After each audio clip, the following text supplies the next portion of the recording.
dormir o dormir poco nos engorda, nos provoca sobrepeso. Y vivimos condicionados por el reloj que llevamos en la pulserita, o el reloj del móvil, o el reloj de nuestras obligaciones familiares, sociales, laborales, y escuchamos muy poco nuestros ritmos biológicos. Nunca el Homo sapiens estuvo más en cuevas que lo que estamos nosotros. Somos el rey de los Homo sapiens de las cuevas.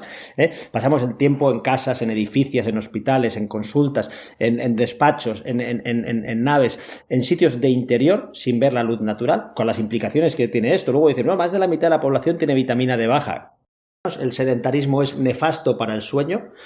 Perfecto. Sí que es cierto que hay unos dormidores largos, que son personas que necesitan dormir 9 y 10 horas para estar bien, y dormidores cortos, que son personas que con 6 horas están fantásticamente bien. Vale. Lo que pasa es que hay mucho falso dormidor corto en nuestra sociedad, ¿no? Que dicen, no, yo con 6 estoy fantástico, yo estoy de maravilla con 6 horas, y a mí... Tener clarísimo la gente que roncar no es normal, que venimos de mira qué bien duerme el abuelo que está roncando, venimos de ahí, ya sabemos que eso no, ya la gente se cabrea un poco, sí, claro, ya la gente se cabrea un poco con lo del ronquido porque por lo menos molesta, entonces ya dice, oye, quítame a este oso de al lado que no me deja dormir.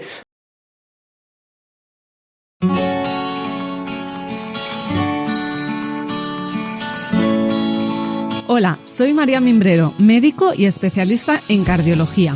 Por mi profesión veo en el día a día enfermedades graves que son prevenibles con un buen estilo de vida. Por eso quiero ayudarte a cambiar de hábitos para que mejores tu alimentación, tu salud mental y tu estado físico. Así lograrás sentirte sano, fuerte y feliz.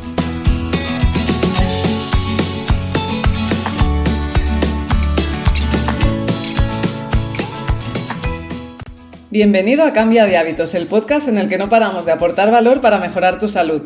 Hoy vamos a hablar de un tema que tenía muchísimas ganas de traer al podcast por su gran importancia en el global de un estilo de vida saludable: el sueño. Para ello, como siempre, he traído a un gran experto en el tema, el Dr. Javier Álvarez. Él es especialista en neurofisiología clínica y un gran experto a nivel nacional en medicina del sueño. Actualmente dirige la unidad del sueño en el Centro Médico Tecnon en Barcelona y también es divulgador en sus redes sociales y distintos medios de comunicación. Así que no podemos contar con un mejor invitado para este episodio. Bienvenido, Javier. Muchas gracias, María. Bueno, gracias por la introducción. Yo sobre todo diría que lo que soy es un apasionado del sueño y un luchador por intentar que la gente duerma mejor. Y ese es nuestro objetivo cada día cuando vamos a la consulta. Exacto, y nuestro objetivo hoy también, exactamente es mi objetivo, que quien escuche este podcast se vaya con mensajes claros. Entonces, todo el mundo habla de nutrición y ejercicio como pilares básicos de un estilo de vida saludable, pero ¿qué hay del sueño, no? O sea, ¿qué importancia tiene, Javier, el sueño también en nuestro estilo de vida? Pues tiene tanta importancia como que la pata es la mesa con las patas de deporte, actividad física y nutrición no se sujeta. Si no ponemos el tercer pilar de la salud, que es el sueño, un sueño de calidad, de cantidad suficiente, de continuidad, de profundidad, la salud sufre tremendamente. Cuando llevamos años, yo llevo más de 20 años dedicándome a esto de la medicina del sueño, llevamos muchos años reivindicando que se le dé la misma importancia al sueño que a la nutrición y a la actividad física, pero yo ya he ido más allá. Yo creo que el sueño es más importante todavía que la nutrición y la actividad física. Y te explicaré por qué. Porque sin un buen sueño, sin un sueño de calidad, no se tiene una buena nutrición, hay repercusiones metabólicas, hay repercusiones nutricionales, y si no duermes bien, tampoco puedes realizar una correcta actividad física. Por lo tanto, tienes más lesiones, rindes menos. Por lo tanto, es que el sueño es el tercer pilar de nuestra salud, pero quizá el más importante de todos ellos. Exacto. Y además hay muy mala calidad del sueño en nuestra población, ¿no? No sé si tenemos datos así a grosso modo, pero... Lo que pasa es, claro, lo que ha sucedido históricamente, por lo que no se le ha dado importancia al sueño, es porque desde la revolución industrial se ha menospreciado la importancia de dormir, y todos y todas habéis oído mensajes de que dormir es perder el tiempo, que ya dormirás cuando estés muerto, etc. Y eso es una auténtica barbaridad, porque el sueño tiene unas funciones fisiológicas imprescindibles para nuestra salud. Tiene funciones a nivel cardiovascular, como muy bien conoces, María, por tu especialidad, ¿no? Tiene unas tremendas repercusiones a nivel cognitivo, a nivel emocional. Según dormimos, así nos encontramos emocionalmente. Tiene importantísimas repercusiones sobre nuestra inmunidad. Nuestro sistema inmunitario depende de que durmamos las horas suficientes. Son tantas las repercusiones. No dormir o dormir poco nos engorda, nos provoca sobrepeso. Es decir, todo esto es tan holístico, tan horizontal en lo que afecta a nuestra salud, que dormir no solo no es perder tiempo, dormir es ganar vida. Y muchas veces en el sueño, la gente se fija en cuánto tengo que dormir, exacto, cuántas horas tengo que dormir, y tampoco hay que obsesionarse con eso, aunque sí que necesitamos una cantidad mínima de horas de sueño, pero también es muy importante el tema de cómo duermo, si el sueño es continuo y si el sueño es profundo. Porque, Javier, ¿qué sucede en nuestro cuerpo durante el sueño? ¿Por qué es tan importante?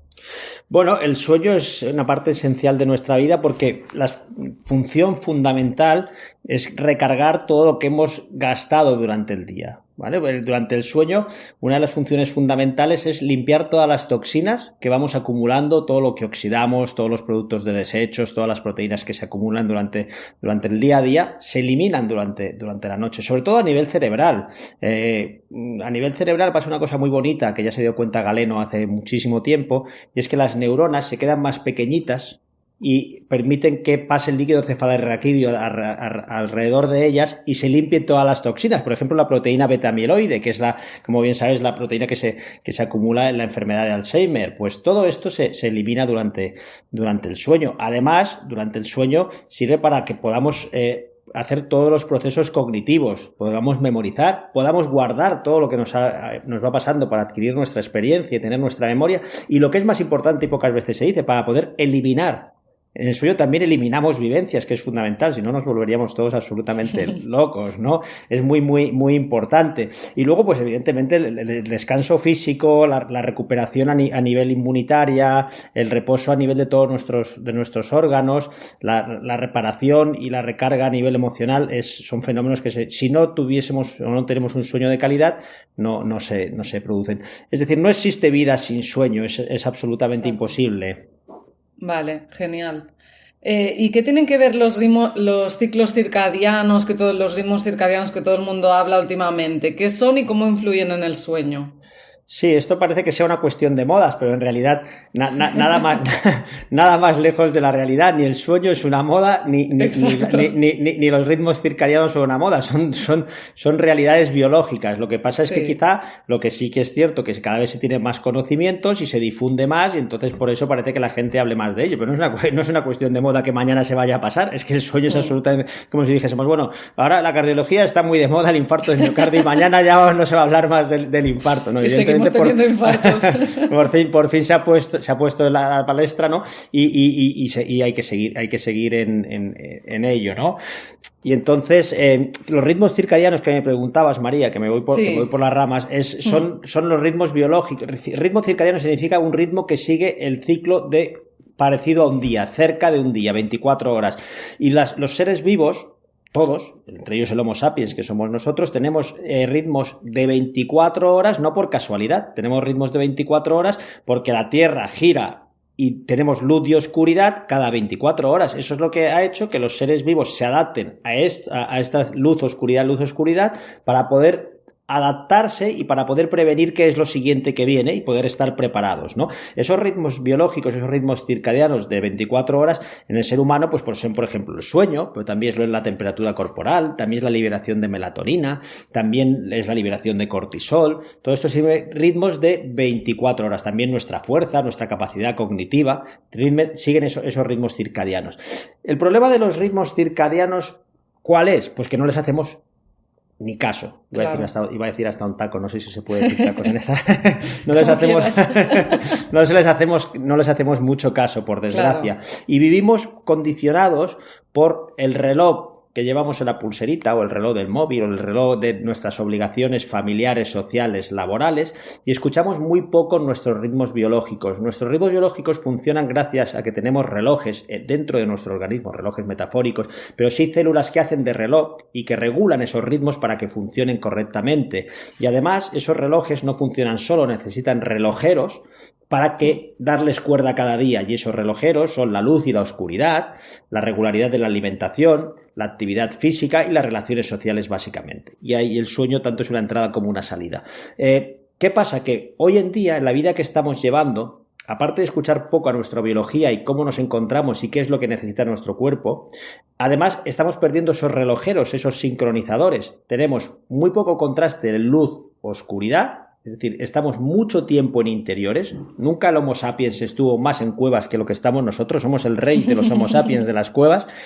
Pasamos el tiempo en casas, en edificios, en hospitales, en consultas, en despachos, en naves, en sitios de interior sin ver la luz natural, con las implicaciones que tiene esto. Luego dicen, no, más de la mitad de la población tiene vitamina D baja. ¿Cómo no? Lógico, ¿no? Y sabemos que el mínimo que necesitaríamos es estar 2 horas al exterior con luz natural, y en realidad la media de la población de nuestros pacientes que tenemos estudiados no llega ni siquiera a 1 hora, es menos de la mitad de lo que necesitamos. 2 horas al exterior. Y cuando te hablo de luz de estar realmente al exterior. No vale, mi casa es muy luminosa y tengo unos ventanales muy grandes, porque a veces se confunde. Es mejor que eso sea así, pero hablo de estar al exterior realmente, ¿no? En la calle, en la playa, paseando en la montaña, desplazarnos de forma que estemos fuera en la calle. Porque, Javier, esto es información, ¿no?, que nuestro cuerpo recibe, ¿no? O sea, la luz es una información que nuestras células reciben, y entonces pueden procesar y tener unos ritmos circadianos adecuados, ¿no? Correcto. La luz lo que hace es activar nuestro cuerpo y decirle empieza el día, y por lo tanto empezamos a preparar todas las funciones para poder afrontar el día, ¿no? Y el contraste de la luz natural sería la oscuridad. Igualmente, para poder dormir tenemos dos señales externas fundamentales. Una es que haya oscuridad, que desde que se inventó la luz artificial eso ha cambiado, y desde que usamos los aparatos digitales ni te cuento, tenemos luz 24 horas al día, y por otra parte pues evidentemente el tema de las pantallas, cómo nos afectan, ¿no? Claro. Entonces hemos perdido ese contraste de luz y de oscuridad. Luego vivimos en un mundo que tú lo conoces muy bien, de tremendo sedentarismo, con las implicaciones cardiovasculares que tiene, pero con las implicaciones también en otros órganos. El sedentarismo es nefasto para el sueño.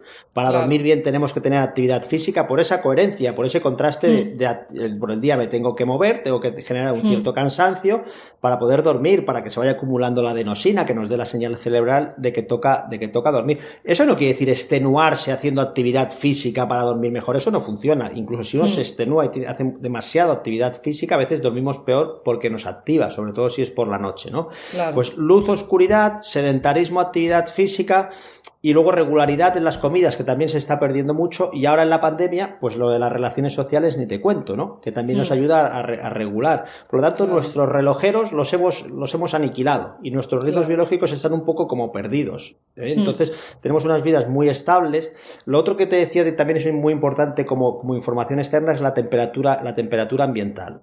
Claro. Sí, cuando empieza a venir la noche para prepararnos para dormir, disminuye la temperatura. El cuerpo percibe esa disminución de la temperatura para prepararnos para dormir.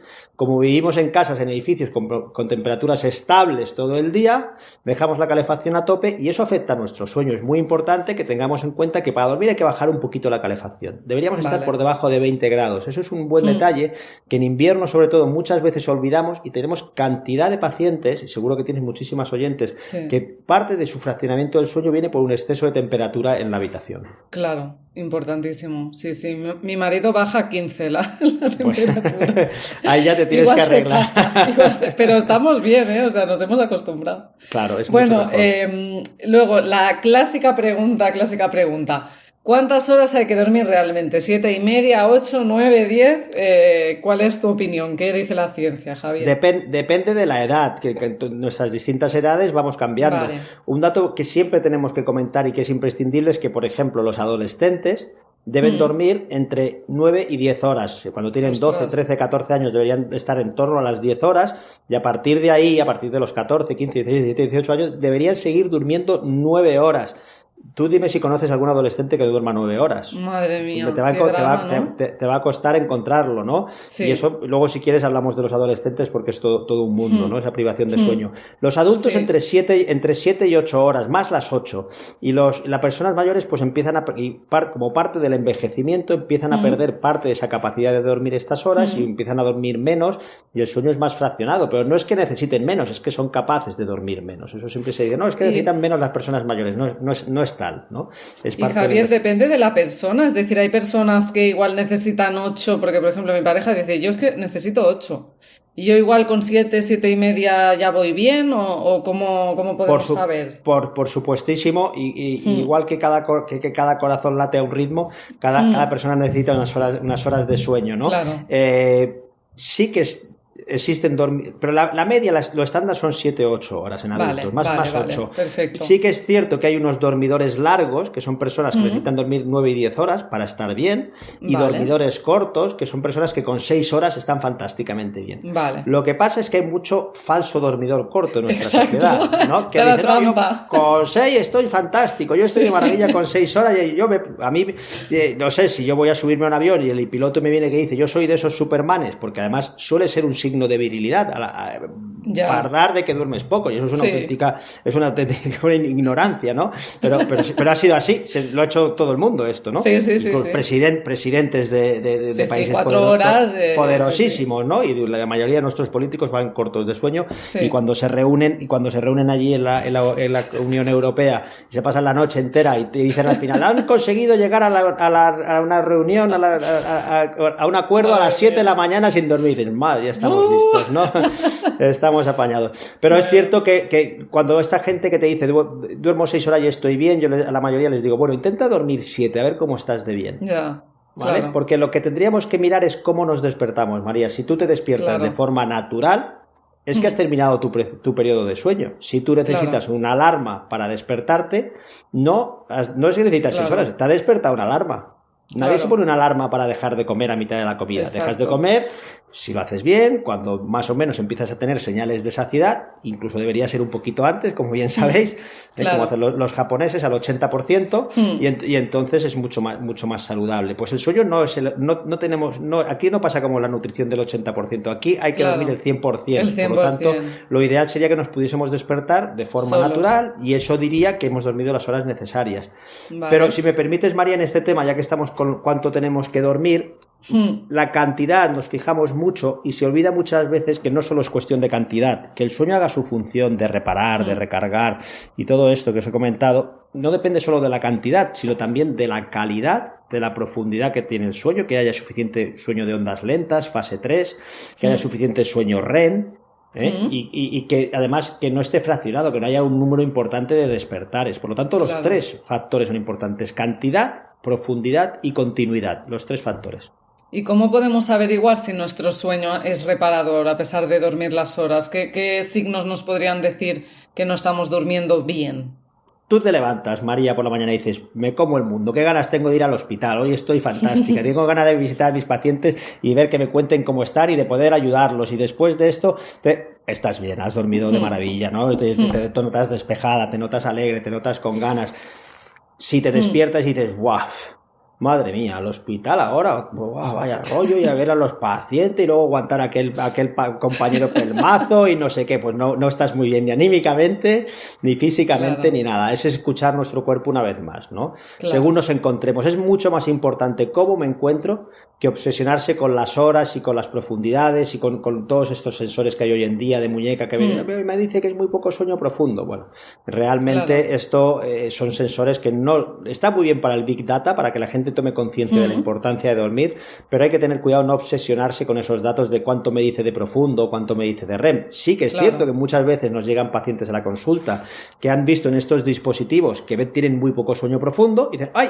Mira, hoy mismo visité un paciente, ¿no? Tengo muy poco sueño profundo y no sabía el qué. Y entonces le haces la historia clínica y le preguntas, ¿es usted roncador? Sí, y claro, era un paciente con apnea del sueño. Gracias a ese dispositivo ha llegado a la consulta. O sea, porque tienen su doble filo, ¿no? Lo de los dispositivos, pero sobre todo cuando uno tiene insomnio no hay que obsesionarse con esos dispositivos porque puedes entrar en bucle y ser peor. Claro. Mira, ya que has sacado el tema, porque esto me lo pregunto, yo siempre antes de hacer una entrevista pregunto en mis redes sociales, ¿qué queréis saber sobre este tema?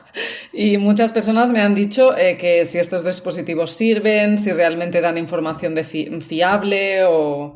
¿Qué opinas tú de esto, Javier? Lo que te explicaba, ¿no? Lo que os contaba, que nos pueden servir como alerta de que puede existir una patología del sueño, incluso. Eso y es fiable, son fiables. Es maravilloso. No te va a dar nunca los datos como pueda ser un estudio del sueño bien hecho, una polisomnografía con una actividad cerebral, que es lo único que realmente nos puede decir si cuánto estamos durmiendo, ¿de acuerdo? Pero por lo menos son fiables para orientarnos, nunca para hacer un diagnóstico médico, pero sí para orientarnos. Vale, o sea que si realmente nos dicen que dormimos con sueño ligero sin profundo, realmente suele ser cierto, ¿no? Por lo que... Sí, si alguien tiene, por ejemplo, le pasa esto, el dispositivo está continuamente diciendo, oye, tienes muy poco sueño profundo, muy poco sueño REM, y él dice, oye, pero yo me levanto bien, yo estoy fantástico. Puede ser que tenga, por ejemplo, un problema de apnea del sueño, porque muchos pacientes con apnea del sueño, que como sabes son pacientes que dejan de respirar por la noche, les falta oxígeno, si se le fracciona el sueño, no tienen somnolencia diurna, que es que mucha gente dice, no hago apneas, yo ronco, pero no dejo de respirar, y no hago apneas porque por el día no tengo sueño. Eso no es verdad. Más de la mitad o al menos la mitad de los pacientes con apnea del sueño no tienen somnolencia. O sea que nos puede servir. Si continuamente da datos de sueño muy poco superficial, hombre, si la persona se encuentra maravillosamente bien, pues quizá no haga falta, pero si no, yo sí que consultaría. Vale. Aprovechando, vamos a darnos unas pinceladas de lo que son las apneas del sueño, ¿no? Porque es algo que yo veo muchísimo en la consulta, que implica un riesgo cardiovascular altísimo y que las personas pueden acabar con arritmias, infartos y tienen más riesgo de muerte, ¿no? Y es algo frecuentísimo que, como me has comentado antes a micro cerrado, un 90% no las diagnosticamos, ¿no? O sea que cuéntanos un poco. Yo creo que sin enrollarnos mucho en el tema, porque quizá la gente tiene más intención de escuchar otras cosas hasta que se den cuenta que muchos de ellos tienen apnea, entonces les va a interesar mucho tenerlo, porque la apnea del sueño es dejar de respirar por la noche y es muy típico que identifiquemos a la persona con sobrepeso, hombre, con cuello corto, con tendencia, pero no siempre es así. No siempre es así. Hay muchísimas mujeres a partir de la menopausia que tienen apnea del sueño y que ellas no notan ni que roncan, ni que tienen sobrepeso, ni nada. Lo único que vienen a la consulta, y el 50% de las mujeres menopáusicas que consultan por insomnio en una consulta, lo que tienen detrás es un problema de apnea del sueño que, como bien decías, tiene repercusiones cardíacas, repercusiones neurovasculares, repercusiones metabólicas, y por lo tanto es muy importante mirarlo. No se puede diagnosticar una apnea del sueño solo por la clínica, es necesario hacer un estudio del sueño, y no se puede decir no tengo apnea del sueño porque yo me levanto bien, porque tenemos, como bien decías, el 90% de los pacientes con apnea del sueño que nunca consultarán al médico, a no ser que otro médico especialista lo sospeche y lo derive. Por lo tanto, tener clarísimo la gente que roncar no es normal, que venimos de mira qué bien duerme el abuelo que está roncando, venimos de ahí, ya sabemos que eso no, ya la gente se cabrea un poco, sí, claro, ya la gente se cabrea un poco con lo del ronquido porque por lo menos molesta, entonces ya dice, oye, quítame a este oso de al lado que no me deja dormir, pero luego aparte es que el ronquido muchas veces se acompaña de apneas, por lo tanto, alerta, el ronquido puede ser un buen signo de alarma para decir algo está pasando y convendría mirarlo. Genial. Bueno, esto importantísimo, de verdad. O sea, si hay y de hecho yo casi todos los que derivo es que se acaban diagnosticando. O sea, es que es algo tan frecuente y de verdad que luego a veces me han llegado pacientes con problemas ya graves de corazón porque esto no se había diagnosticado. Con hipertensión pulmonar y a veces cosas que son irreversibles. O sea que... Eso nos pasa mucho, ¿no? Que los pacientes que nos derivan otros compañeros, todos tienen apnea, los que nos derivan con sospecha, todos tienen apnea, eso ha de hacer pensar que cuántos pasan por delante nuestros que no sospechamos y que también lo son, ¿no? Como por ejemplo mujeres delgadas, menopáusicas, con sueño fraccionado, son una cantidad muy alta. O sea que hay que hacer la polisomnografía, ¿no? Que es la prueba que realmente lo diagnostica y entonces lo que hay que hacer es poner el aparatito, ¿no? De la CPAP. Bueno, la CPAP, otros muchos tratamientos, porque el tratamiento de la apnea grave es el CPAP, que es el compresor de aire que mete aire a presión positiva para que no se colapse la vía aérea, pero existen los dispositivos de avance mandibular, que son unas férulas que adelantan la mandíbula, que funcionan de maravilla en los casos leves moderados. Muchas veces medidas higiénico-dietéticas como perder peso, evitar fumar, evitar el alcohol, evitar depresores relajantes musculares también funciona bien. La terapia miofuncional, que es ejercitar los músculos de la boca, de hacerlos más tónicos, la lengua más fuerte, genial, que no se caiga, porque la hipotonía muscular es lo que muchas veces provoca. De hecho, ya existe incluso aplicaciones. Existe una aplicación que han hecho unos compañeros otorrinos de Málaga que es Airway Gym, que sirve para hacer ejercicios con la lengua. De la vía aérea, ¿no? De la vía aérea y funciona bien. O sea, que ya no, la gente que eso le asusta mucho a la gente hoy en día, ¿no? Oye, apnea, dice, uy, ¿yo para qué voy a ir? Para que me pongan a dormir con una máquina, prefiero quedarme como estoy. Y hay muchas más opciones. Y no olvidemos la cirugía, que aunque no es como hace 20 años la primera línea de tratamiento, hay pacientes que con tratamiento quirúrgico de la vía aérea superior, cuando hay un estrechamiento importante, o bien a nivel nasal, o bien a nivel de la orofaringe, un velo paladar caído, una úvula muy hipertrófica, unas amígdalas, a veces son candidatos bien seleccionados, tienen que ser los casos para la cirugía. Pero los otorrinos ya están muy experimentados en saber qué casos sí o no. Pero antes, yo creo que hay una máxima que yo creo que compartirás, María, que en medicina, antes de tratar hay que diagnosticar. Entonces, primero sabemos de qué estamos hablando, si es una apnea leve, moderada o grave, y después buscamos su tratamiento. Las alternativas y siempre, ¿no? Lo más conservador que se pueda, ¿no? Y siempre, ¿no? Pues me ha gustado que digas que hay ejercicios, que hay, ¿no? Cosas que podemos hacer antes de las máquinas, ¿no? Sí, sobre todo en casos que no son graves, ¿no? Y la pérdida de peso, que ayuda muchísimo, ¿no? O sea, muchísimo. Está genial. Bueno, yo creo que zanjamos el tema porque todo el mundo quiere saber lo del insomnio. Claro, normal. Entonces, ¿qué tipos de insomnio hay? ¿Qué nos indican, ¿no? Y cómo podemos hacer para mejorarlo. Mira, os cuento, ¿sabes? Que lo que me río por lo de que todo el mundo quiere saber lo del insomnio, porque es lo que pasa cada día en la consulta, porque tú ves a cualquier paciente, tú ves a un paciente que viene por sonambulismo, cuando se sienta en la consulta, ¿qué tal? ¿Cómo estás? Encantado, ¿en qué puedo ayudarte? Y te explica qué le pasa. Pues me despierto por la noche, camino, grito, hago tal. O alguien que tiene unas piernas inquietas, pues resulta que me molestan las piernas, no puedo estar quieto, me tengo que mover, esto no me deja... O un roncador que te explica el tema que hemos hablado de la apnea. Pero un paciente que viene por insomnio, cuando te sientas con él y dices, ¿en qué te puedo ayudar? Incluso a veces un poco ofendidos o sorprendidos, o también de broma, te dicen, pues ¿en qué va a ser? ¿Para qué estoy aquí? No va a ser... Hoy uno me decía hoy, pues ¿para qué va a ser? No va a ser por un dolor de muelas. Entonces le digo, espérate, que hay casi 100 trastornos del sueño. Puede venir por muchos motivos diferentes. Pero esto lo cuento, que es divertido, porque para que veáis cómo el paciente con insomnio, para él eso es todo.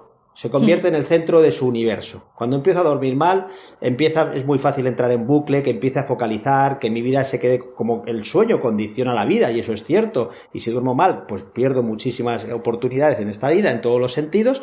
Pues entonces empiezo a fijarme en él, empiezo a focalizar, empiezo a estar pendiente de cuánto duermo, cuánto tiempo me queda, y lo único que consigo, si focalizo demasiado en el sueño, es obsesionarme y entrar en bucle mucho más fácilmente. Por lo tanto, lo primero que hay que hacer es separarse un poco. En el insomnio es tan importante conseguir que el paciente duerma bien, que hay muchas formas de conseguir que el paciente duerma bien, luego si quieres hablamos de ellas, como conseguir que el paciente sepa convivir con una mala noche. Las dos cosas son importantes, porque malas noches seguirán habiendo y puede seguir habiendo. Entonces, en una mala noche de insomnio, tú puedes hacer dos cosas: o cabrearte como un mono, frustrarte, estar irritadísima y generar ansiedad, o decir, bueno, espérate, ¿vale? No puedo dormir, pero por lo menos voy a descansar, ya buscaré ayuda, pero por lo menos hoy voy a evitarme todo esto, ¿no? Y evidentemente cuando aparece un caso de insomnio, consultar con un especialista. Lo que hacemos los especialistas es intentar buscar siempre de inicio el origen, la causa. Me decías, ¿qué tipos de insomnio hay? Bueno, pues por ejemplo, insomnio de conciliación, dificultades para empezar el sueño. Pero también existe el insomnio de mantenimiento, que me voy despertando distintas veces por la noche. Y el insomnio de despertar precoz, que es me despierto y no vuelvo a dormirme. Todo esto para que se considere un trastorno de insomnio crónico, tiene que suceder más de 3 veces a la semana, con una intensidad, etc., ¿no? Y durante tanto tiempo. Pero al final, lo más importante es que eso tiene que tener una repercusión diurna, que el paciente tiene que encontrarse mermadas sus facultades durante el día debido a esa mala noche, porque si no a lo mejor es un dormidor corto. Luego, por ejemplo, el insomnio de conciliación nos orienta mucho más a que puede existir un problema de ansiedad, de hiperactivación, de estrés.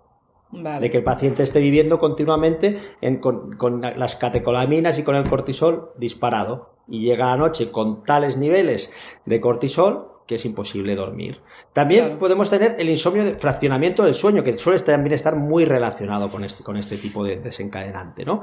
Y luego el insomnio de despertar precoz, de me despierto y no me puedo volver a dormir, que está más relacionado con los déficits de serotonina, con los estados de ánimo bajo. De hecho, muchas veces despertarme y no volverme a dormir es el primer síntoma de, ojo, el estado de ánimo puede estar empezando a caer, antes de que incluso el paciente sienta o reconozca que realmente está bajo de ánimo. Entonces, todo esto tiene que ver, ¿no?, con las hormonas y con los neurotransmisores, ¿no?, al final.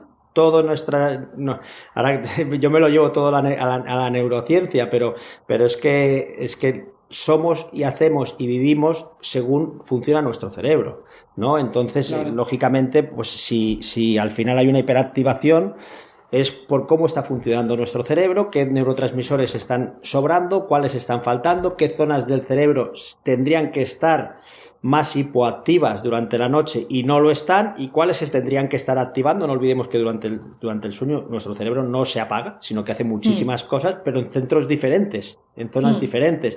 Y entonces esa disfunción es lo que suele provocar los problemas de insomnio, que no siempre encontramos una causa. Luego también hay muchas veces que son causas por trastornos psicológicos, psiquiátricos, por estilos de vida, por causas médicas, por distintas patologías que cursan con dolor. Es decir, a veces no son insomnios realmente, como os decía antes con la apnea del sueño en las mujeres. O sea, en un insomnio hay que ser lo ideal, y no siempre, por desgracia, todos los especialistas y todos los compañeros tienen las mismas facilidades que por suerte tenemos nosotros en nuestra consulta.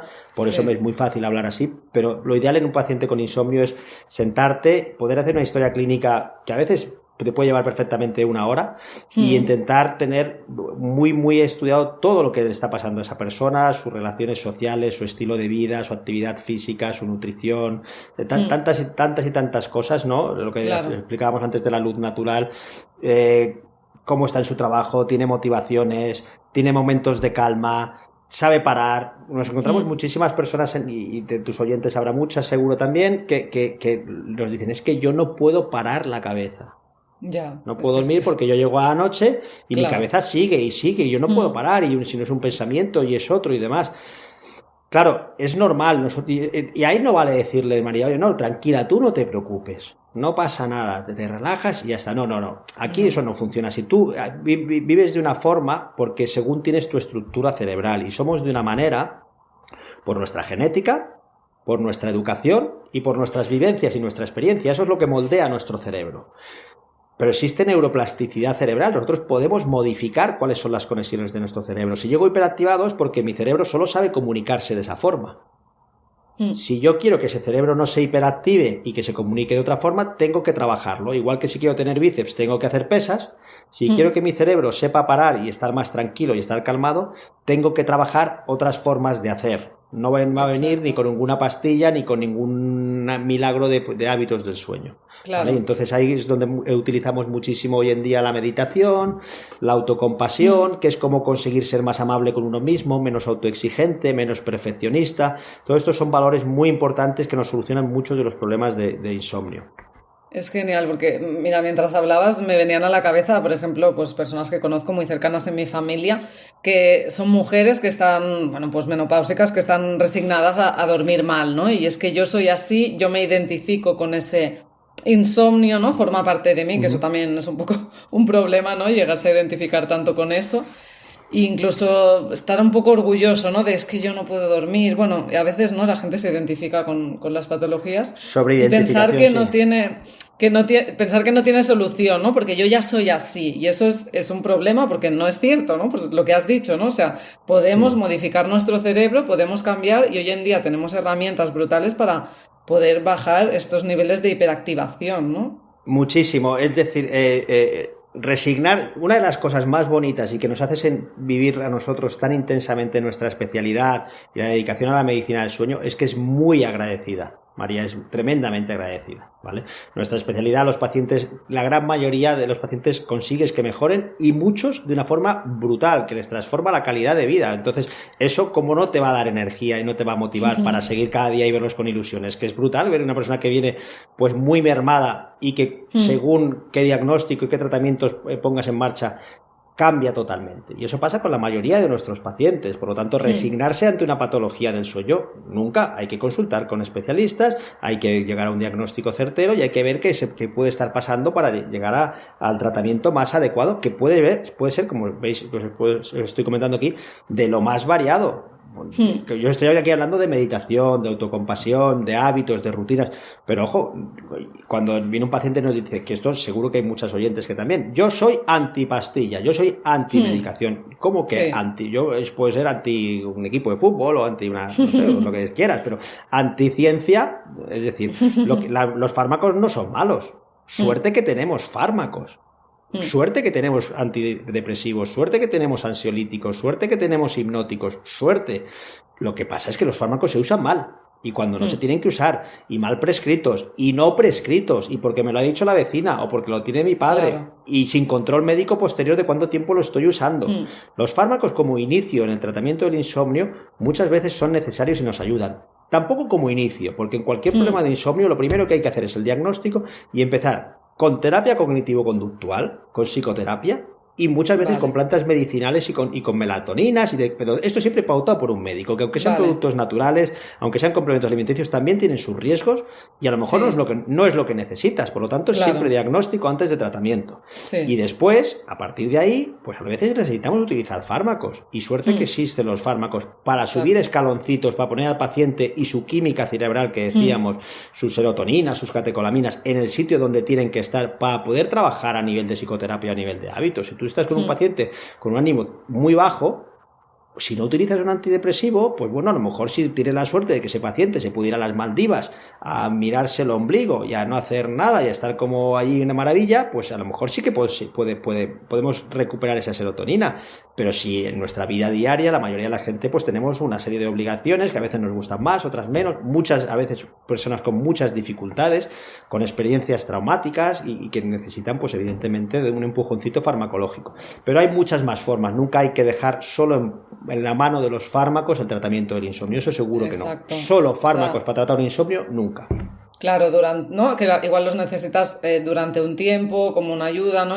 Y a veces, claro, en la seguridad social, ¿no? El problema, ¿no? Que no hay tiempo para atender a la gente, no hay suficientes especialistas como tú, o sea, y realmente alguien te dice no duermo y lo que te da tiempo en 5 minutos el médico de cabecera al pobre que no tiene más tiempo es darle la pastilla, ¿no? No tiene otra, y es que es así. Es decir, que no tiene otra, es que es así. Por desgracia, lo que falta son pues que nuestros estimados políticos pongan recursos para que no se esté haciendo lo que se está haciendo hoy en día, que es hundir la sanidad pública, que es un tremendo drama, y de que yo siempre seré defensor, aunque yo esté en la privada. Básicamente pues estoy en la privada porque no me gustaba cómo funcionaba la pública, ni podía trabajar con las opciones en lo que a mí me gusta es el sueño, con las opciones que me daban, ¿no? Pero desde luego hace falta recursos. Ahora por fin se está hablando muchísimo, gracias a la pandemia, de las enfermedades mentales, ¿no? Y de la necesidad de poner recursos, y que tenemos, creo que son, no recuerdo exactamente los datos, pero no sé si son 6 o 10 psicólogos menos por habitante de lo que correspondería, ¿no? Bueno, comparado con el resto de Europa. Es que es brutal. Hombre, y eso entonces no se está trabajando la resiliencia de las personas, el trauma queda mucho más marcado, y luego pues claro, habrá más problemas de insomnio, habrá muchísimos trastornos del estado de ánimo, muchísima ansiedad, y eso requiere medidas drásticas y soluciones drásticas ya, y dedicarle dinero de una vez por todas. Igual que la concienciación del sueño, igual a que conseguir que nuestros niños y nuestros adolescentes duerman bien, que se hagan programas formativos sobre la importancia en el sueño en los colegios, como ya tenemos muchos ejemplos en otros países, y eso son medidas que tenemos que exigir entre todos los que tenemos medianamente una voz pública o que se puede llegar a tal. Tenemos que exigirlo porque es dramático. Yo creo que lo mal que se está tratando a los profesionales sanitarios y los pocos recursos que se están poniendo para solucionar estos problemas que van a ser el futuro de nuestras generaciones. Suscribo esto, Javier, totalmente, pero bueno, aquí estamos para dar difusión gratis a información de calidad. Y lo único que te quería comentar, el tema de los insomnios, ¿no? Ay, ahora me he quedado en blanco. Vale, sí, el insomnio, realmente la mayoría de insomnios tienen un sustrato de patología psiquiátrica, o sea, no otras... Ausencia de bienestar mental, por decirlo de alguna manera, inquietud, ansiedad, o sea, realmente una gran proporción tiene un sustrato psiquiátrico. La gran mayoría de los pacientes con insomnio se van a beneficiar de hacer psicoterapia. Exacto. Pero es que yo creo que cualquiera de las personas, aunque no durmamos mal, nos iría muy bien poder tener un psicoterapeuta. Pienso lo mismo. Yo prefiero tener un psicoterapeuta antes que un entrenador personal. Yo me lo puedo hacer yo el entreno, que también, bravo por los entrenadores personales y quien pueda permitírselo, maravilloso, por favor, solo faltaría, ¿no? Pero alguien que nos cuide el cerebro, el músculo, Exacto. el coco, es fundamental. Y claro, cuando uno empieza a dormir mal, yo a veces les pregunto a mis pacientes, después de sus peregrinajes, les digo, mira, que duermas mal es una suerte, entonces me quieren matar, porque llevan un mes y pico esperando para tener visita. No saben lo que los años que llevan durmiendo mal, y entonces de repente les dices esto y dices, guau, ahora ya la hemos fastidiado otra vez, ¿no? Este también está loco.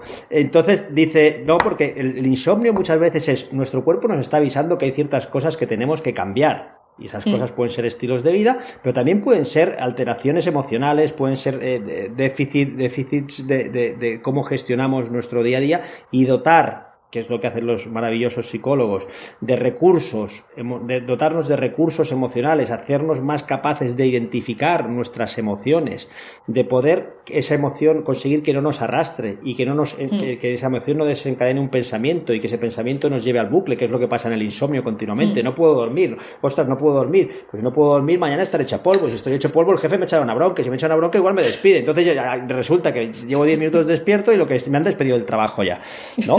Ganar en recursos emocionales es fundamental, y es algo que también, ya que nos hemos puesto ahí reivindicativos, que también la inteligencia emocional es algo que tendría que estar ya en los colegios.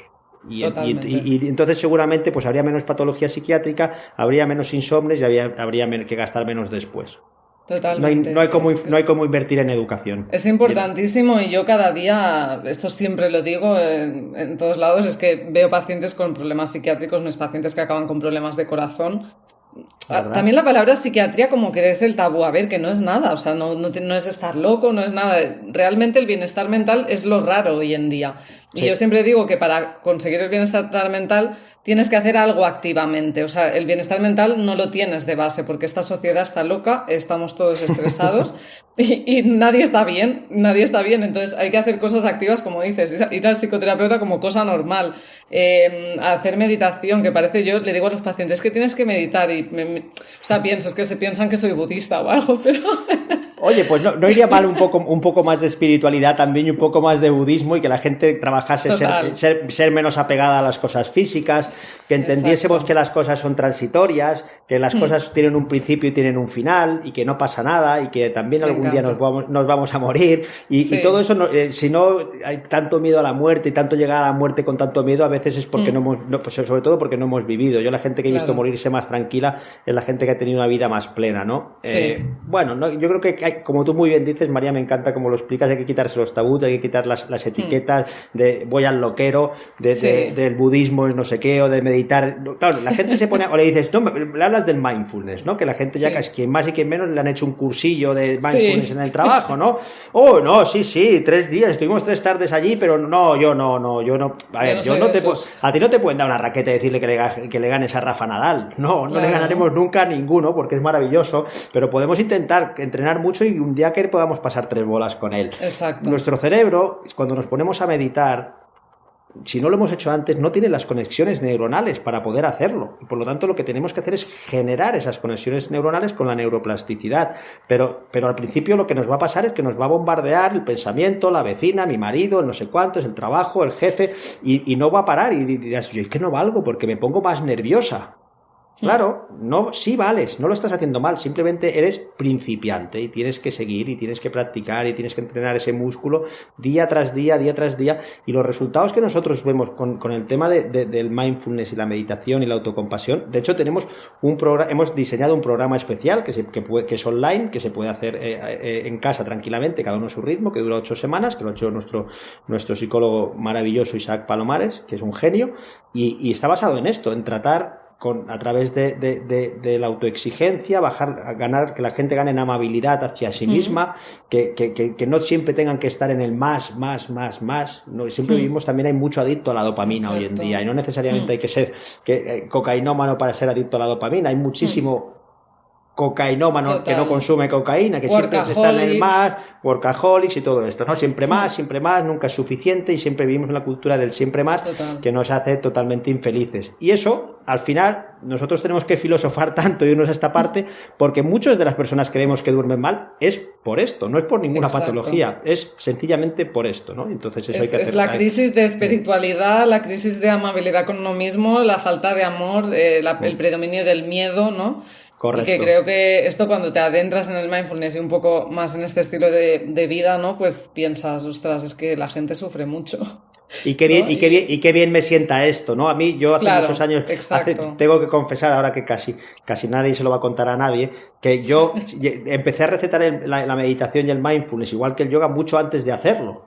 Sí, mucho antes, porque lo intenté, tuve varias etapas, claro, llevo 20 años en esto, más de 20 años, pues yo hace tiempo que sé que es bueno y que tengo artículos y he leído cosas. Una cosa es lo que predicas y luego conseguir hacerlo, pues de ahí hay que ser sincero, la dificultad de conseguir un hábito, una rutina de cada día, conseguir ponerte y tal. Y para mí fue básico el momento en el que yo no hacía la meditación como una obligación de tengo que hacer 10-15 minutos. Cuando ya había hecho lo suficiente como para darme cuenta qué bien me sienta, el planteamiento es decir, si no tienes, Javier, 10-15 minutos al día para cuidarte, estás haciendo las cosas mal. Reorganiza. Total. Porque me sienta muy bien, porque es tiempo que dedico a cuidarme. No lo hago para ver si entonces duermo mejor o para ver si entonces estoy más tranquilo. No, lo hago porque merezco cuidarme, ¿no? Porque me sienta bien. Sí, y yo creo que todo lo que hagamos para intentar dormir mejor, no lo tenemos que hacer con el objetivo de intentar dormir mejor, lo tenemos que hacer pues con lo que tú predicas, ¿no? Para poner el objetivo de tener una vida más sana, más equilibrada. Y a partir de ahí, la mayoría van a dormir mejor. Exacto. Me parece súper bonito que haya dos médicos meditadores en esta sala ahora mismo y que realmente predicamos con el ejemplo y que en la medicina se esté dando importancia a esta esfera, o sea que me parece muy bonito. Tú lo sabes, María, que en Estados Unidos raro es el hospital en el que no tienen un equipo, una asistencia en mindfulness, de meditación. En los grandes hospitales lo tienen ya todos, ¿no? Y yo soy la rara de mi hospi. Sí, y nosotros también, cuando te vienen según qué pacientes se les explica, se quedan muy parados, pero hay que insistir y romper tabús. Y se está normalizando, yo creo. Se está normalizando. Se está normalizando y eso es muy buena señal. Porque no lo dice María Mimbrero, lo dice Javier Álvarez. Hay cantidad de estudios que hace 30 años, cuando estos buenos hombres, cuando Goleman y Richardson se iban allá al Himalaya con sus equipos de electroencefalografía, hace 40 años, a intentar hacer electroencefalograma a los monjes budistas y no les dejaban, evidentemente, con el electrodo, pero ahí venga a insistir y al final han conseguido llevar a esta gente a su laboratorio, que tienen millones de pasta, mucho más que la que tendremos nunca nosotros, y pueden investigar, y con resonancia magnética funcional han visto cómo se transforma la estructura del cerebro gracias a la meditación y cómo se activa y tal. Hay un libro muy bonito que no sé si conoces, María, que recomiendo a tus oyentes, que es Los beneficios de la meditación. Quizás tiene un punto bastante científico. Hay gente que si lo quiere muy, muy divulgativo, quizás sea demasiado profundo, pero no lo es tanto. Que es un libro súper bonito que explica a nivel neurocientífico qué cambios se producen gracias a la meditación y a la autocompasión, para que vean que no estamos hablando de espiritualidad. Exacto. Que viva la espiritualidad también, que nos falta mucho en esta sociedad. Pero aquí no estamos hablando de neurociencia. Javier, antes hemos hablado de los medicamentos, de diferentes técnicas para mejorar el sueño.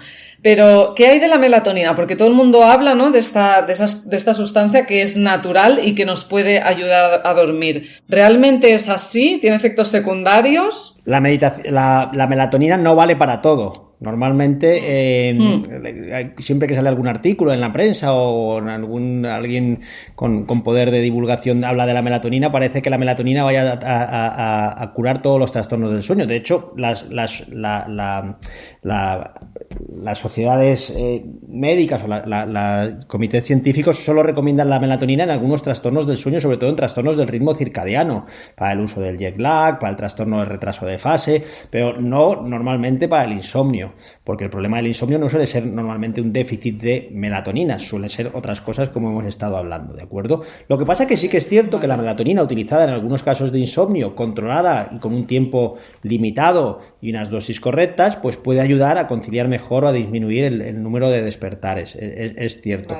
Pero yo no animaría a la gente a tomar melatonina. Si duermo mal, voy a tomar melatonina, que seguro que esto funciona, porque además cada vez que hay más tipos de melatoninas en las farmacias, con más combinados, con plantas medicinales medicinales, relajantes, no relajantes, con triptófanos, tal. Y es cierto que muchos pacientes las utilizamos y nos van bien, pero yo incluso siendo productos fuera de receta médica, creo que siempre debería ser controlado por un especialista. Total, y que debería previamente hacerse un diagnóstico a ver si lo que esa persona necesita es melatonina o el qué. Otra cosa es que una persona en un caso concreto, de día muy puntual, que duerme mal y resulta que tomando un poquito de melatonina aisladamente pues le funciona, oye, tampoco va a ser grave, ¿no? Pero hay que tener cuidado porque, por ejemplo, el uso continuado de la melatonina excesivamente demasiado tiempo en niños o en adolescentes puede disminuir la producción propia, sobre todo ya no en adultos, o en algunos casos de uso excesivamente prolongado en adultos.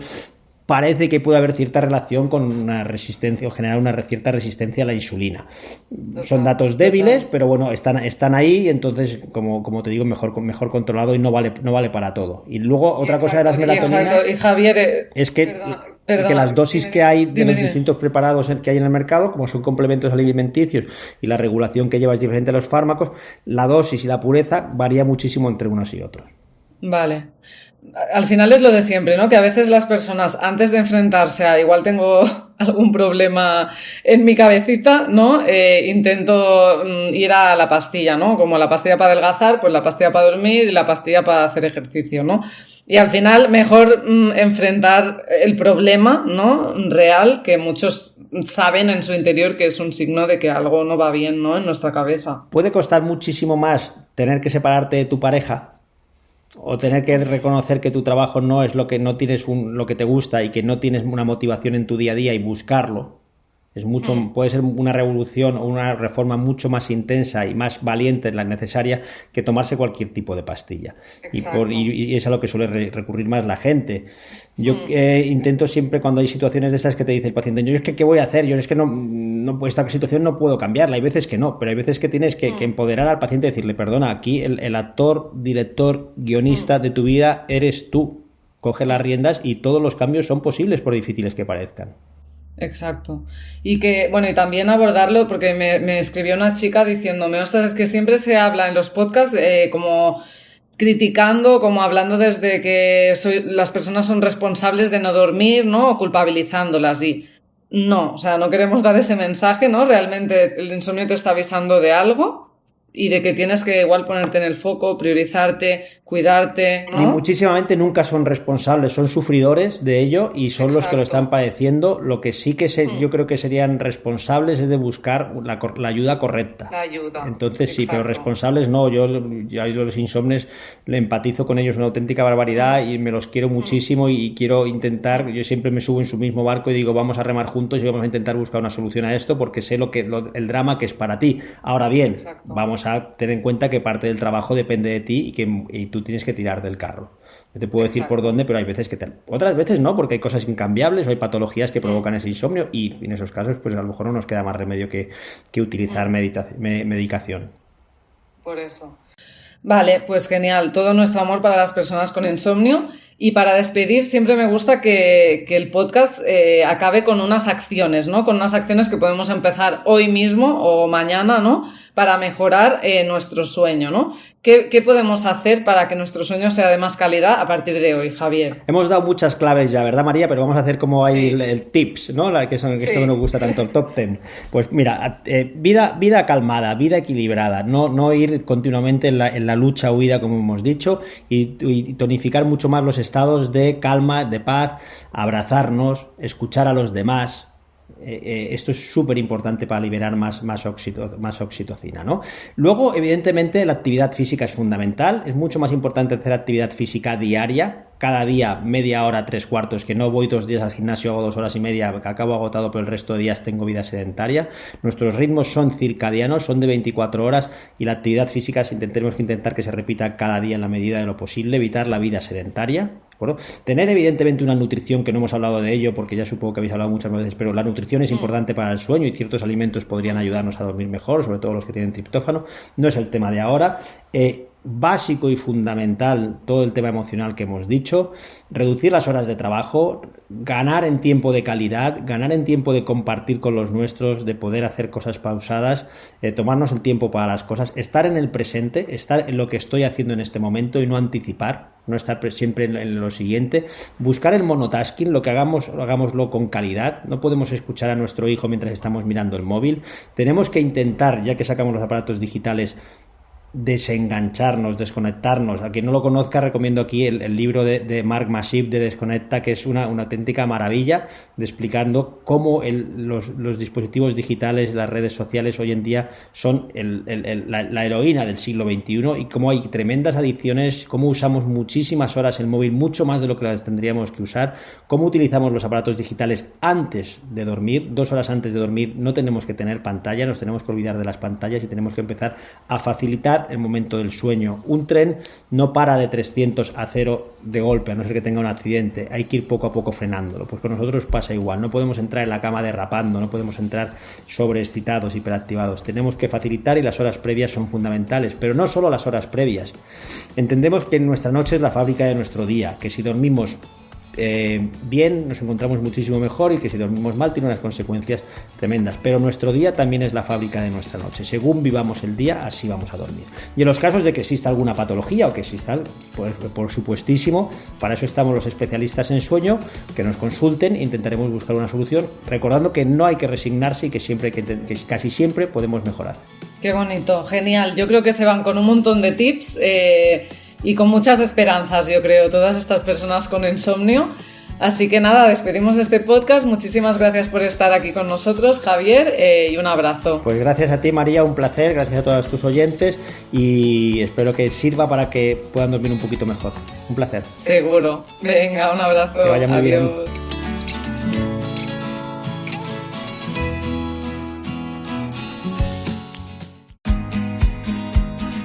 Y hasta aquí el podcast de hoy de Cambia de Hábitos. Como siempre, me siento muy agradecida de poder ayudarte y inspirarte a través de esta plataforma. Recuerda que en este podcast encontrarás herramientas para cambiar de hábitos, pero son esas pequeñas acciones diarias las que te permitirán alcanzar el bienestar. Piensa en aquello que te ha resonado del podcast de hoy y empieza a aplicarlo desde ya. Yo confío en ti. Solo queda que lo hagas tú. Ya sabes que me puedes encontrar en mi cuenta de Instagram dra.mimbrero, donde espero tus mensajes directos sobre este episodio.